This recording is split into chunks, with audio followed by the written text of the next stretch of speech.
Allô, allô, ici l'Audacieuse, le podcast de la femme inspirée. Chaque mois, nous sommes là avec vous pour réveiller votre puissance de femme. Alors, ensemble, allons semer des graines d'audace. Salut Véro. Bonjour Marie. Comment vas-tu ? Je vais bien. Je suis un petit peu en mode tellement bien que faut que je remette le rythme en route là. Le rythme de nos échanges, mais voilà, je suis prête. Alors, de quoi va-t-on parler ? Quelle est la graine d'audace qu'on propose aujourd'hui ? La graine d'audace choisie par nous deux, spontanément d'ailleurs, dans la définition de l'audacieuse, c'est le mot intimité. Qu'est-ce que l'intimité, Marie ? Et quel lien avec l'audacieuse surtout ? Est-ce qu'on est audacieuse et intime ? Qu'est-ce que ça veut dire ? C'est de revenir en soi, d'aller plonger à l'intérieur de soi, j'ai l'impression, de trouver cet espace de liberté qui empêche l'intrusion ou qui empêche plutôt la confusion avec les autres. Qu'est-ce que tu en penses de cette définition ? J'aime bien. Et je m'aperçois surtout en t'entendant que je pense que nous avons toutes et tous notre définition personnelle de l'intimité. Donc je peux parler de mon intime à moi, mais pour moi c'est vraiment en lien avec cette plongée intime et intérieure. C'est vraiment cette quête de soi, c'est cette plongée dans cet espace si intime qu'il n'appartient qu'à toi et à personne d'autre qu'à toi. C'est quelque chose pour moi qui est dans le cœur. C'est peut-être le souffle de l'âme à l'intérieur de nous, mais c'est quelque chose de très profond. Et c'est pour ça que j'en parle. Là, c'est comme si je venais sur la pointe des pieds en parler aujourd'hui. Et c'est très soyeux, cette façon d'aborder l'intimité, alors qu'on parle d'audacieuse. J'aime le lien audacieuse et intimité.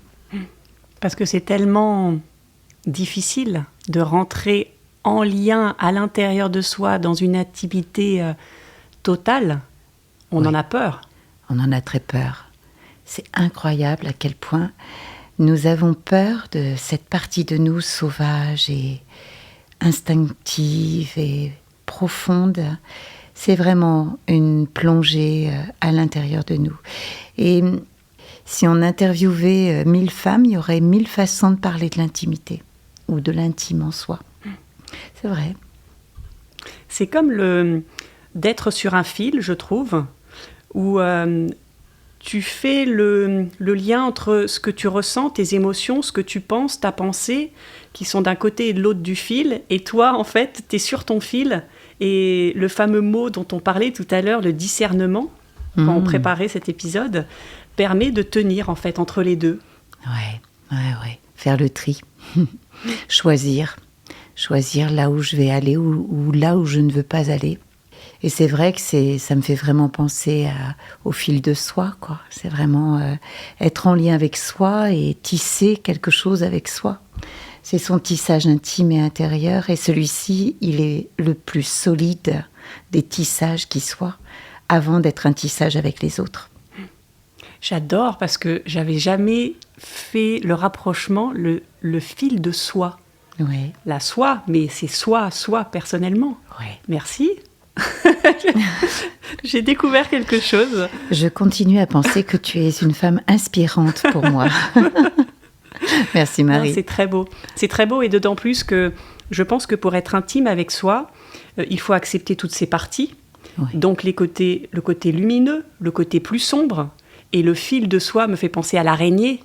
Bien sûr. Qui est quelque chose de très sombre, dont on a souvent peur. En tout cas, elle n'a pas une bonne réputation.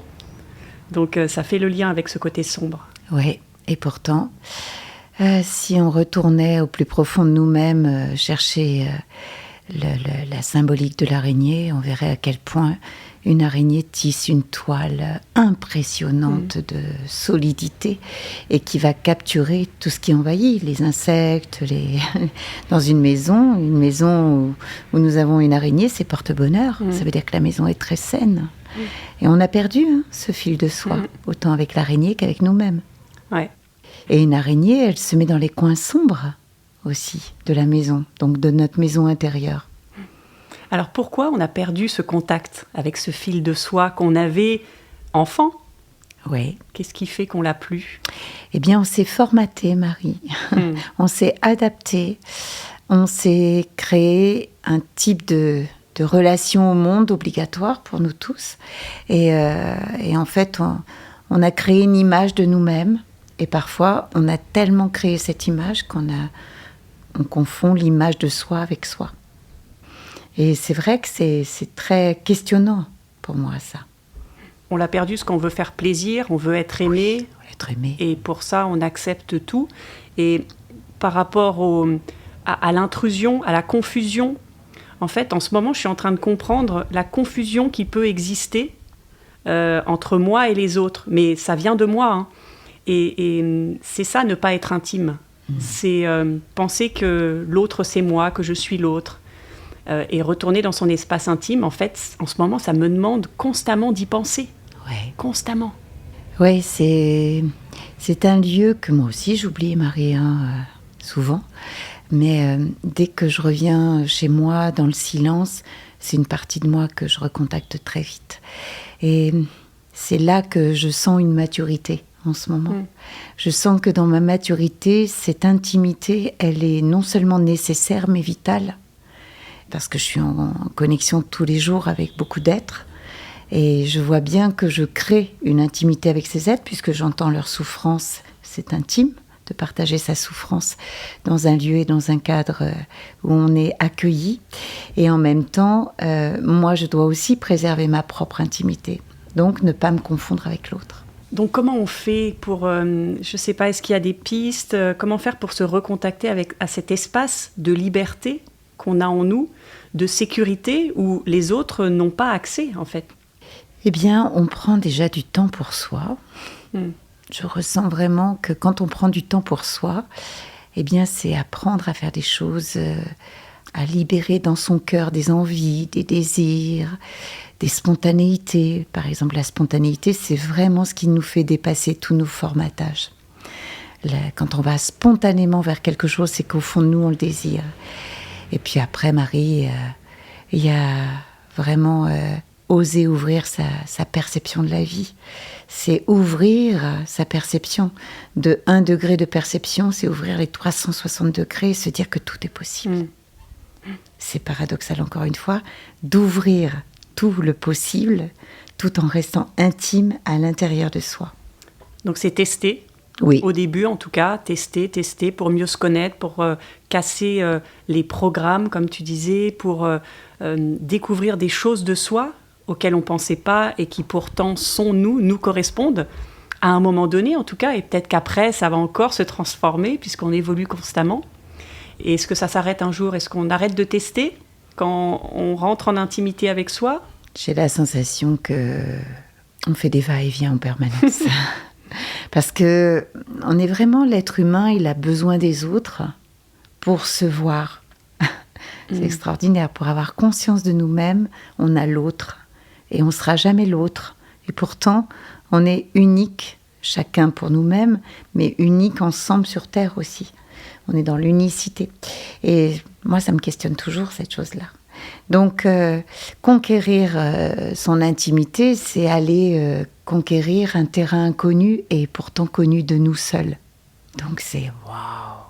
Connu de nous seuls, mais parfois inconnu de nous seuls. Et on le découvre au fur et à mesure où on le vit. C'est ça qui est à la fois magique, mais à la fois tellement insécurisant, où ça peut nous faire peur. Oui, Marie. C'était bien une exploratrice qui retire tout ce qui recouvre, qui découvre. Oui, Marie. C'est vraiment étonnant, cette façon de voir que c'est totalement inconnu. Et c'est pour ça que j'adore et j'aime vraiment beaucoup Pinkola Estés avec Femmes qui courent avec les loups, parce que c'est pour te dire que l'intimité, je l'ai découvert tardivement, parce que le conte qui parle d'audace et d'oser est peut-être celui qui explore le plus l'intime avec soi-même. Et c'est le dernier conte que j'ai lu un jour par hasard en lisant la fin. Je lisais les remerciements, les bibliographies qu'elle nous donnait. Et ça s'appelle Le Cil du loup. Et qu'est-ce que le cil du loup? Raconte-nous. Ah là, raconter le cil du loup. D'abord, ça dit, va dans les bois, va. Si tu vas pas dans les bois, jamais, jamais tu n'oseras. Va dans les bois, va. Et qu'est-ce qu'elle fait, cette jeune femme, ou cette femme, parce que je dis jeune, mais c'est une femme, tout simplement. Eh bien, elle est tellement socialisée qu'elle entend que il faut pas aller dans les bois. Et pourquoi pas aller dans les bois? Parce que, attention, il y a le loup. Et donc, il y a toutes nos croyances avec la forêt, donc avec la terre inconnue, avec le sauvage, avec qui on est profondément. On a plein de croyances. On veut pas y aller dans cette zone-là de notre propre nature. Et elle va dans les bois, elle rencontre le loup. Et puis, elle s'aperçoit que le loup est pas du tout celui qu'on lui a raconté dans les contes d'un certain type. Et donc le loup, il est blessé à la patte. C'est sa nature, notre nature sauvage qui est blessée, qui est en attente de nous, qui attend qu'on vienne réparer un peu ses blessures, ses coupures avec nous-mêmes. Donc elle répare, elle lui panse ses plaies. Et le loup lui dit « Demande-moi ce que tu veux, je te le donnerai. » Et là, elle sait pas. Donc elle croit qu'il va la tuer. Et en fait, il lui donne un cil. Et il lui dit après « Avec ce cil, tu auras le discernement. Tu pourras trier ce qui est bon pour toi et ce qui n'est pas bon. Mais aussi, tu pourras voir au-delà de l'aune de tes yeux.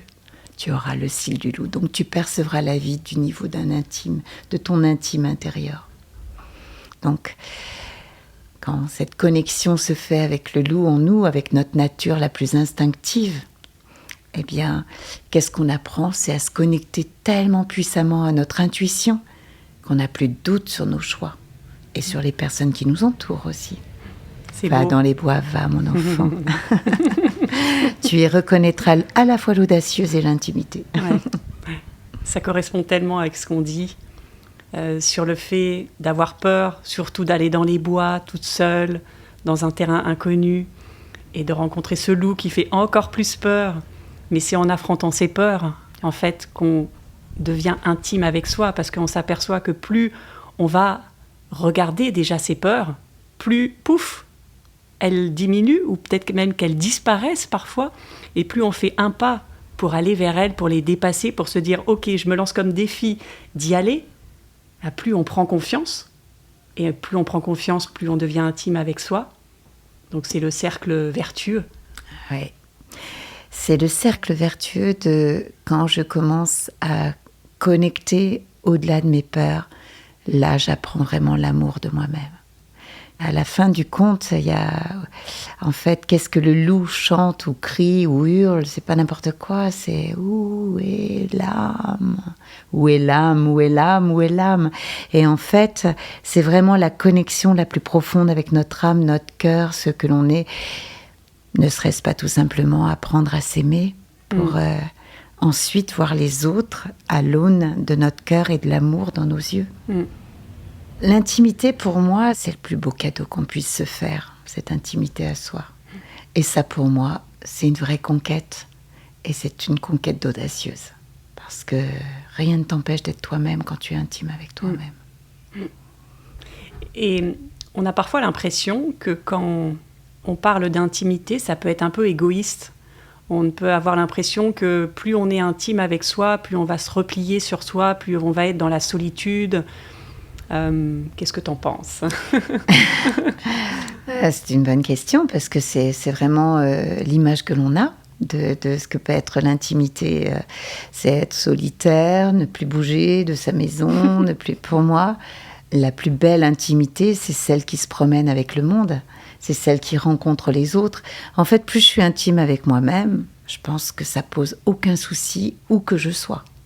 C'est-à-dire que je peux être avec un immense groupe, avec un petit groupe, avec des personnes qui me parlent ou qui ne me parlent pas, avec des personnes qui vont être dans un échange avec moi ou pas, sur un thème profond ou pas. Ce qui compte, c'est ce que je suis dans mon cœur avec moi-même.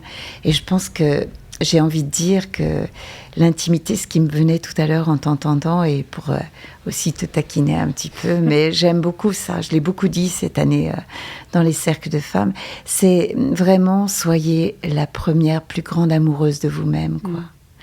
que votre masculin intérieur soit fou amoureux de votre féminin. Le féminin, c'est pour moi l'accueil, la réceptivité. Je parle ici en énergie, hein, en pôle masculin-féminin, pas en homme ou en femme. Et j'ai vraiment envie de dire que l'intimité, c'est quand mes deux énergies sont follement amoureuses. Ça me parle totalement, parce que ça éveille en moi un souvenir d'une collègue qui un jour me racontait que si elle était un homme, elle se marierait avec elle-même, tellement elle s'aimait en fait. Mais pas dans le côté narcissique, hein. Vraiment, elle le pensait profondément. C'est tellement beau. Faisons un mariage. Et qu'est-ce que devrait être le mariage symbolisé par un homme et une femme ou quel que soit le mariage, ça devrait être un moment d'intimité en fait, de montrer aux autres à quel point l'intimité a gagné quelque chose et fait alliance. C'est une alliance, l'intimité. Et en t'écoutant tout à l'heure, peut-être pour conclure ou pas cet épisode, l'image qui me vient pour résumer, c'est qu'en fait, on est la constance tout le temps. Et c'est le monde qui change autour de nous, les environnements, les situations, mais on est toujours une constante qui peut s'adapter un petit peu, mais la base est là. Oui, c'est un ancrage en fait. C'est un ancrage intérieur qui est sécurisé aussi. Hein. Et tu parlais de peur tout à l'heure. Plus je suis en amour avec moi-même et moins j'ai peur de tout. Enfin, plus je suis en sécurité en fait. Plus je suis moi-même, plus je suis sécure. Et plus je peux aller dans les bois. Va dans les bois, Marie, va. Allons dans les bois, toutes ensemble. Ça va être la conclusion. Dans cette conclusion, j'ai la sensation qu'à chaque fois, d'ailleurs, ça sera certainement une thématique par rapport à l'audacieuse, mais on finira certainement par des points d'interrogation. C'est-à-dire qu'on laisse tout ouvert à votre propre intime, mais l'intimité de chacune pour soi, je trouve que c'est le plus beau cadeau qu'on puisse se faire. On vous dit à très vite. À très vite. Alors, quelle graine d'audace vas-tu faire germer dans ta vie ? C'est à toi de transformer ces mots en actions sincères et alignées. Si tu as apprécié ce moment, abonne-toi et retrouve la voix de l'audacieuse dans le prochain épisode.